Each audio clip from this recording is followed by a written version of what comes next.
This is called Billy Escapes. She presses the button.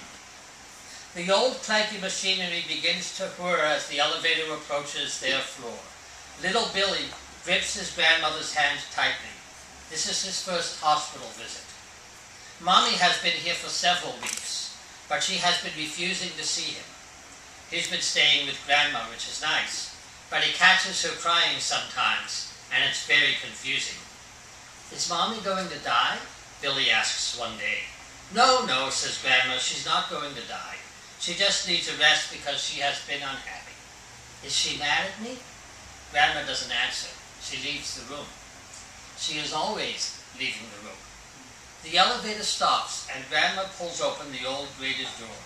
They step into the tiny car that smells of bleach and sweat. It's a county psychiatric hospital, and that means misery. Billy can smell it and see written on the faces of the shabby people hanging around the concrete steps they climb to get through the arched doorway of the old brick facade.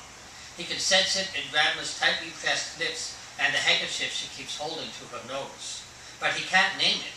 He only knows that it scares him. The elevator jerks fiercely as it approaches the 5th floor and shakes to a stop.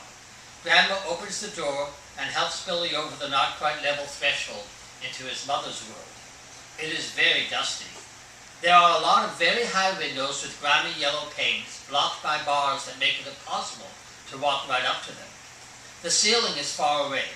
There is a lot of furniture, ornately carved wooden chairs with high backs, low tables decorated with artificial flowers collecting dust and spiderwebs, a few overstuffed couches, some carpets that look sort of oriental but are all frayed and fading, not at all like the carpets at home. The furniture isn't quite like home either. It's too old and dusty, and bits of it are falling off. There are a few people sitting on the furniture dressed funny in hospital gowns.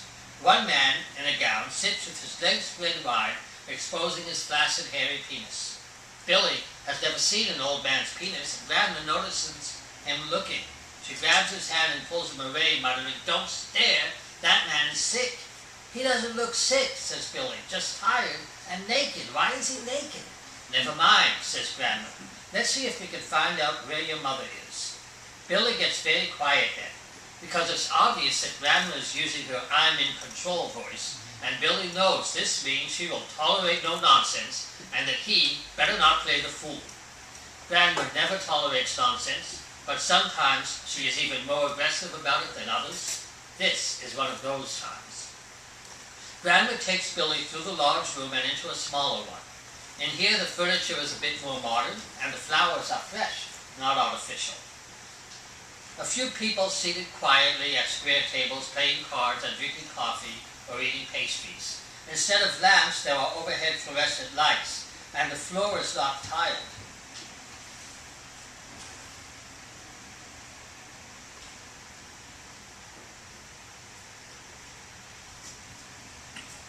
But carpeted. Billy sees his mother sitting at a table by herself in the corner, playing a game of solitaire. She is wearing a bathrobe and her hair is wet. She doesn't see them come in. As soon as he sees her, Billy breaks away from Grandma and rushes to jump into his mother's lap. "Mommy, Mommy, Mommy," he yells.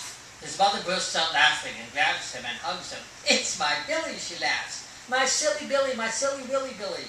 Billy begins to giggle and throws his arms around her, nuzzling her neck. She squeezes him and bounces him on her lap. "My silly Billy, my silly Billy, Billy, Billy. How's my silly Billy, Billy, baby boy?" Grandma stays by the door watching. Mommy begins to tickle Billy, who is now laughing frantically.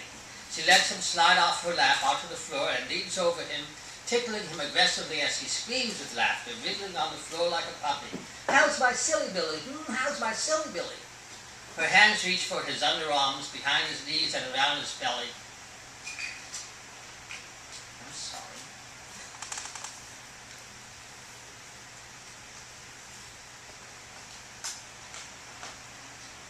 Tickling unmercifully until he gasps for breath. "Stop, oh stop," he yells between shrieks of laughter that start to sound like crying. Mommy continues to tickle him until Grandma crosses the floor to their side. She grips Mommy's shoulder and murmurs, "Hello, Margaret, how are you?" Mommy freezes. Let the boy rest, Margaret, says Grandma. Can't you see you're upsetting him? Hi, Mom. Thanks for coming. Thanks for bringing Billy. Billy, finally able to breathe normally, settles into his mother's lap and begins to suck his thumb. Mommy absently strokes his back as Grandma takes a seat at the table and begins cleaning up the cards and putting them away in their box. How are you, Margaret? asks Grandma. Are they treating you properly here? I'm not sure I like that doctor. What's his name, Dr. Albright? He doesn't seem very attentive. Are you sure he knows what's happening to you? Margaret slides Billy gently off her lap and onto the floor. She stands up and paces towards the window. I like him, Mother. I like him very much. So, he has a nice bedside manner. I'm very happy for him. But that doesn't make him a good doctor. You've already been here a month and you still aren't keeping your hair properly. Grandma takes her daughter's hand and leads her back to a seat and begins combing her hair. They are talking quietly. It seems like forever for Billy, and he starts to get bored.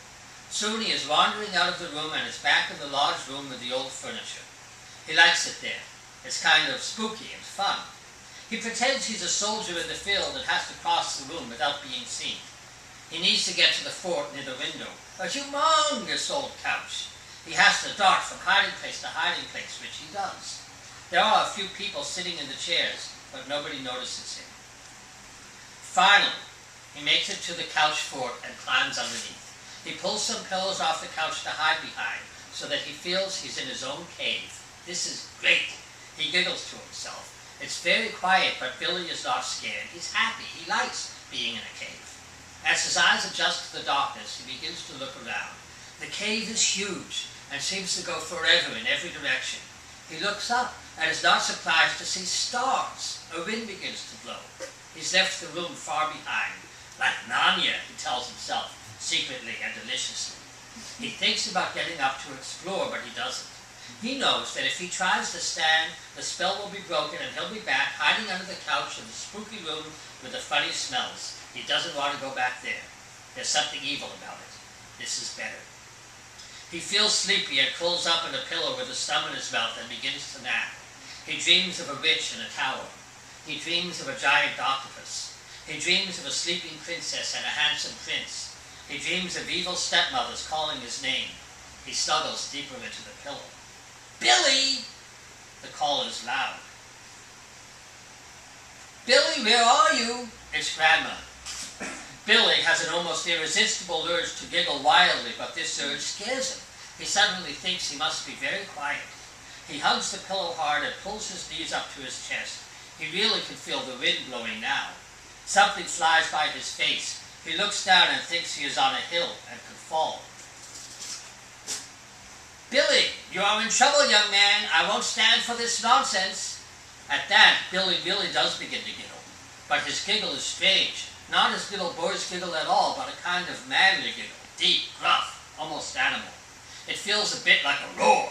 That's it. He's roaring now. Roaring at Grandma, and he knows she'll hear him and he's scared, but he can't stop himself. The roar takes control. But Grandma doesn't respond. She doesn't hear him, he thinks. She is walking past the couch and headed out of the room. Billy sighs with relief and hugs the pillow even more tightly. He falls asleep until he is wakened again by Grandma's voice. Well then, she is saying in her angriest tone. I'm sure he's all right, Mrs. Henpiss, Dr. Albright replied. This isn't a dangerous place. Our patients are harmless. He could be in somebody's room right now eating cookies or chocolate. Nobody will hurt him. Young man, snorted Mrs. Henpiss. You may not think this is a serious situation, but I do. The child is only 6. He's been worried about his mother. He's scared and he's young and he needs me. And if you don't take some action to find him right away, you may find yourself in serious, serious trouble. Dr. Albright sighed. Where's your daughter? He asked. Do you think she might have taken him for a walk around the grounds? Don't get me started on my daughter, doctor. She made the doctor sound like anything other than an honorific. I don't think she's receiving good care here, not at all. Her hair's dirty and mangled and she doesn't make sense. She certainly was acting strange with Billy. That's why I had to send him out of the room. I hope he's not with her. She's unfit. Now what are you going to do about this situation? The boy has to be found, and just wait until I get my hands on him. Oh no, thinks Billy. Oh, no, no, no, I won't go. No, no, no, I won't go. He begins chanting to himself silently, wraps his elbows around his knees and starts to rock. No, no, no, no, no, no, I won't go. No, no, no. He is humming. Then he falls over with a small crash, but he keeps hanging on to his knees and he keeps humming. Suddenly he feels strong hands pulling him out from under the couch, but he doesn't stop chanting. The chanting keeps him safe. He clings to his knees. Billy, says Dr. Albright quietly. Billy, are you all right? It's all right, Billy. Billy, says Grandma sharply, stop this nonsense right now. Right now, I said. She slaps him sharply across the arm. Billy begins to chant louder inside his head as loudly as he can. No, no, no, no, no, no, no, no, no. But the sound that comes out is more like a bark than a human voice. Maybe he thinks it will scare Grandma away. He likes the thought and keeps chanting.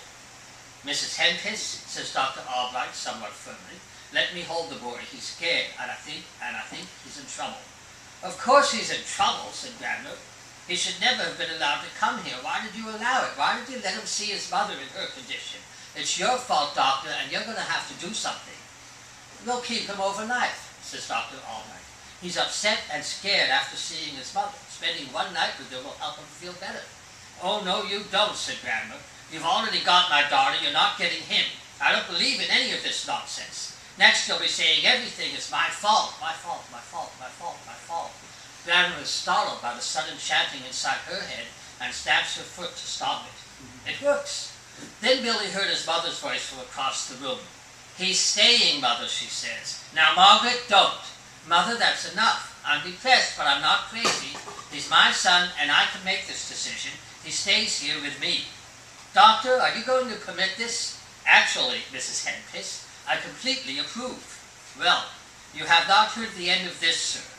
Grandma stomped across the room, out the door, and into the rickety elevator. Suddenly, Billy stopped rocking and climbed up and ran to his mother. Mommy! She takes his hand, and they go back to the garden room.